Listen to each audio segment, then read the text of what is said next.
This is my presentation for critical health issues. My name is Wyatt Fitch, and my original question was, do we consume too much salt and or sodium in our diets on a day-to-day basis?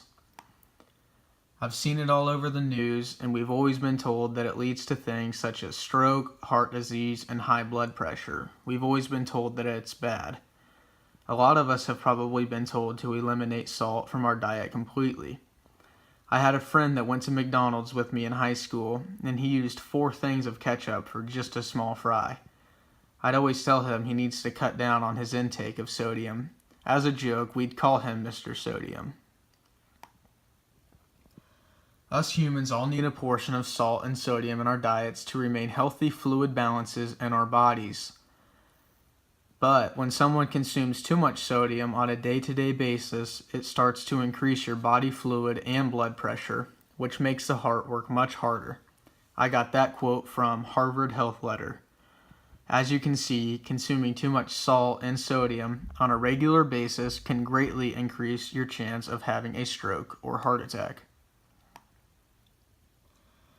Consuming too much salt and sodium can even lead to greater issues than high blood pressure. It can lead to diabetes, obesity, which a lot of people struggle with, kidney failure, and even as far as stomach cancer. Research shows that a higher intake of salt, sodium, and salty foods is linked to a higher increase in stomach cancer. This was done by the World Cancer Research Fund. These are just a few things the tasty topping affects. How much is too much? Well, most of the U.S. population consumes too much on a day-to-day basis, which is 2,300 milligrams overall and 1,500 milligrams for specific people, such as obese people, people with high blood pressure already, and things like that. Many Americans are guilty of consuming over the recommended amount of sodium. I realized I was part of that group after doing our fitness activity. Many Americans just don't realize what has sodium in it and how much things have. People need to take their time when shopping, check out food labels, and see how much sodium is in the item they want to purchase. Sadly, all the good foods we can consume on a day-to-day basis have a lot of sodium. Soda, pizza, chips, bagged soups, pickles, cold cuts, sun sandwiches, and chicken.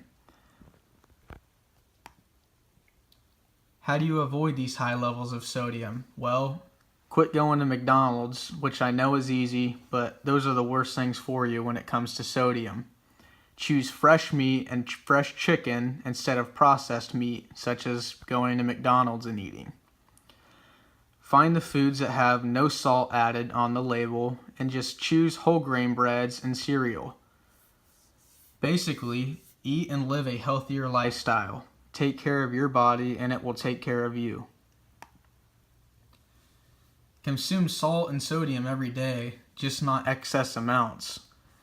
Salt and sodium can be healthy and is beneficial for our human health. It only gets dangerous when we consume too much, which is very easy to do. You are eating too much salt when you eat out several times a week, buy food that is canned, bottled, or boxed, and eat too few fruits and veggies per day. Over 77% of the salt you eat comes from eating out and processed foods. Again, stop going to McDonald's and eating out. Less than 10% comes from a salt shaker. How does salt benefit our bodies? It maintains the fluid balance in the body. It is important for the transmission of nerve impulses. It helps removing excess acidity in the cells, especially neurons. Salt prevents muscle cramps, which a lot of athletes should know, and it also allows nutrient absorption. In conclusion, just watch what you eat and you won't be harmed by the sodium you intake on a day-to-day basis.